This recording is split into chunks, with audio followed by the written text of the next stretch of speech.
لبیک یا رسول اللہ، لبیک یا رسول اللہ۔ حضرت نبی رحمت کی مجلس لگی تھی، ہجوم عاشقاں تھا، تو ایک دن حضور نے فرمایا کہ جنتی دیکھنے کا شوق ہو تو دروازے پہ دیکھو۔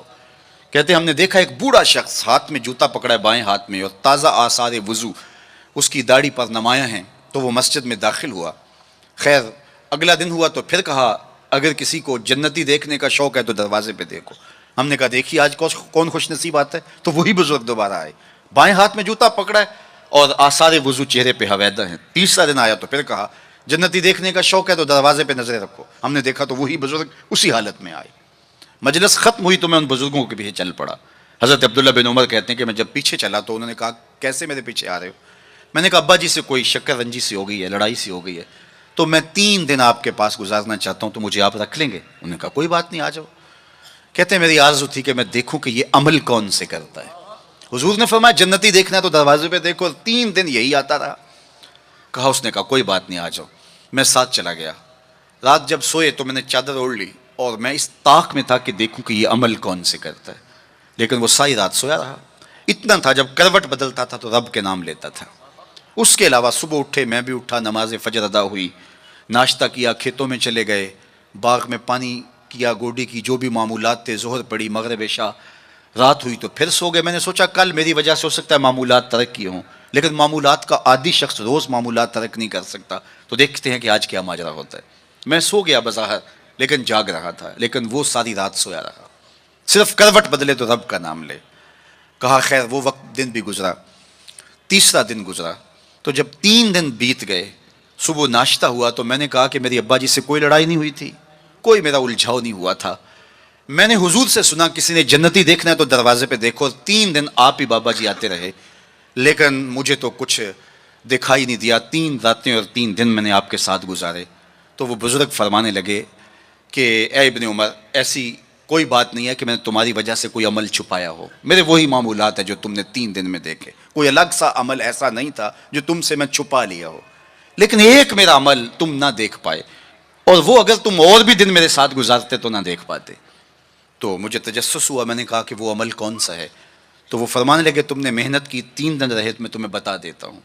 تو اس بزرگ نے ایسے سینے پہ ہاتھ رکھا دل والی جگہ پہ اور کہا اے ابن عمر یہ جو سینے میں رکھا ہوا دل ہے نا، اس میں کسی مومن کا بغض نہیں ہے، تو اس میں کسی مومن کے لیے نفرت نہیں رکھی ہے، بغض نہیں رکھا ہے۔ تو آج میں اور آپ جنت کے مسافر بننا چاہتے ہیں تو اس اندر کی دنیا کو صاف کیجئے، اور جب اس میں جھاڑو دیں گے اور اس کی صفائی کریں گے تو پھر محبوب کے جلوے آپ کو یہاں دکھائی دیں گے، نہ مسجد وچ نہ مندر وچ، لب یار نو اپنے اندر وچ، وفی انفسکم افلا تبصرون۔ تو آئیے میں اور آپ اپنے باطن کی صفائی کے لیے کوشاں ہوں۔ زندگی لمحہ لمحہ ٹوٹ رہی ہے اور میں اور آپ ایک ایک سانس کر کے اپنی زندگی کو توڑ رہے ہیں۔ یہ اٹھتے ہوئے قدم ہیں، سیدنا علی المرتضیٰ فرماتے ہیں، یہ ہماری جو سانسیں ہیں یہ اٹھتے ہوئے قدم ہے، یہ پگھلتی ہوئی برف ہے جو ہمیں موت کے قریب لے جا رہی ہے۔ ایک بزرگ کہتے ہیں مجھے یہ سمجھ نہیں تھی کہ یہ جو قرآن نے کہا ان الانسان لفی خسر، بے شک انسان خسارے میں ہے، تو میں نے کہا یہ خسارے میں کہاں ہے؟ کہاں گھاس پھونس کے جھونپڑے اور کہاں علی نصب گھر اور بنگلے، انسان تو آگے جا رہا ہے، تو یہ خسارے میں کیوں کہا گیا؟ تو میں سمرقند کے بازار سے گزر رہا تھا، وہاں ایک آدمی پھٹے پہ رکھ کے برف بیچ رہا تھا اور ساتھ آوازیں لگا رہا تھا۔ آج کل تو یہاں وہ پاپڑ بیچنے والے بھی آوازیں لگاتے ہیں، تو وہ سمرقند کے بازار میں برف رکھ کے بیچ رہا تھا اور ساتھ آواز لگا رہا تھا ارحموا ارحموا الی من یذوب راس مالہ، او گزرنے والو میرے پہ ترس کھاؤ، میں ایسا تاجر ہوں جس کا راس المال پگھلتا چلا جا رہا ہے، کیونکہ برف ایک ایسا سودا ہے جو گاہک کا انتظار نہیں کرتا۔ آپ کپڑا بیچتے ہیں، آج گاہک نہیں آئے، ہو سکتا ہے کل 4 آنے مہنگا بیچ لیں۔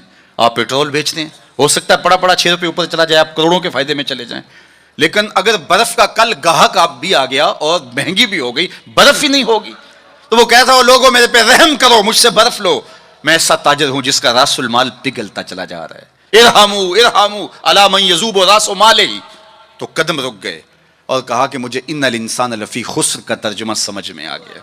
جس طرح تیری برف پگھلتی جا رہی ہے میری زندگی پگھلتی جا رہی ہے، تیری برف قطرہ قطرہ پگھل رہی ہے، میری زندگی سانس سانس پگھل رہی ہے۔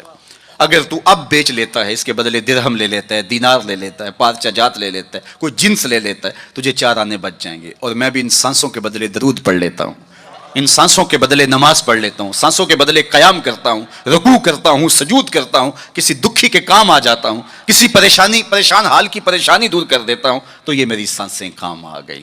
تو آج وقت ہے، وہ کسی پنجابی شاعر نے کہا تھا نا، آج ساوی نے کھلے راوی نے انج ٹوک نوکھڑے ٹکڑے نہیں۔ آج وقت ہے، آج فرصت ہے۔ وہ فقیر کھڑا تھا بازار میں رو رہا تھا، تو کسی نے گزرتے ہوئے کہا بابا کسی نے مارا ہے، تنگ کیا ہے؟ کہا نہیں کوئی ایسا ماجرا نہیں ہوا، ان کے رویے نے رلا دیا۔ کہا کیا مطلب؟ کہا ان کو دنیا میں کھوئے ہوئے دیکھا، دل میں ترس جاگا، تو میرا خیال ہوا ان بندوں کی اور رب کی صلح ہی نہ کروا دوں۔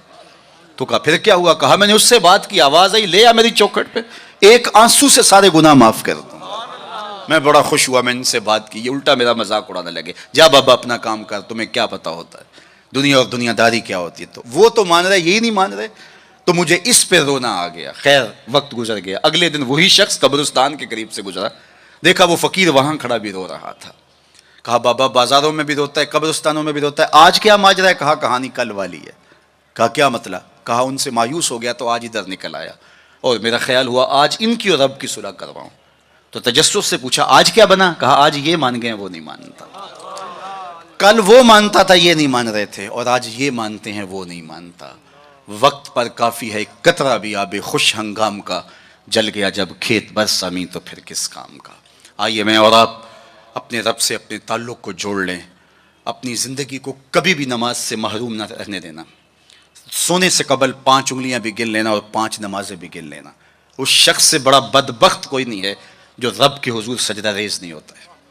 یہ بد نصیبی ہے کسی شخص کی کہ اس کی پیشانی کو سجدے کا نور نصیب نہ ہو۔ بعض لوگ کہتے ہیں میں نہیں کرتا سجدہ، میں کہتا ہوں تو کون ہے بدبخت، تجھے رب اپنی چوکھٹ پہ بلاتا ہی نہیں۔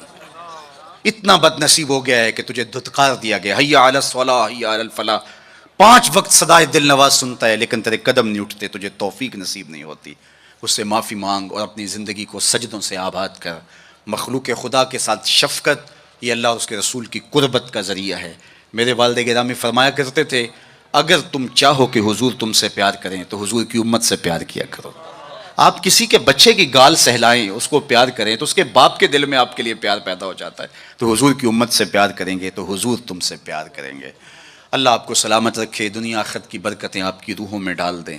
اقبال کے سارے کلام کا رس نچوڑیں تو خلاصہ یہ نکلتا محمد سے وفا تو نے تو ہم تیرے ہیں، یہ جہاں چیز ہے کیا لوح و قلم تیرے ہیں۔ اقبال کہتے ہیں حضور سے وفا کرو، قلم بھی تمہیں دے دیں گے، تختی بھی تمہیں دے دیں گے، پھر جو لکھنا ہوا خود ہی لکھ لینا، پھر تمہاری تقدیر کے فیصلے کہیں اور نہیں ہوں گے، خدا بندے سے خود پوچھے گا بتا تیری رضا کی، لیکن شرط ہے کہ تم ان کے ہو جاؤ۔ وآخر دعوانا ان الحمد للہ رب العالمین۔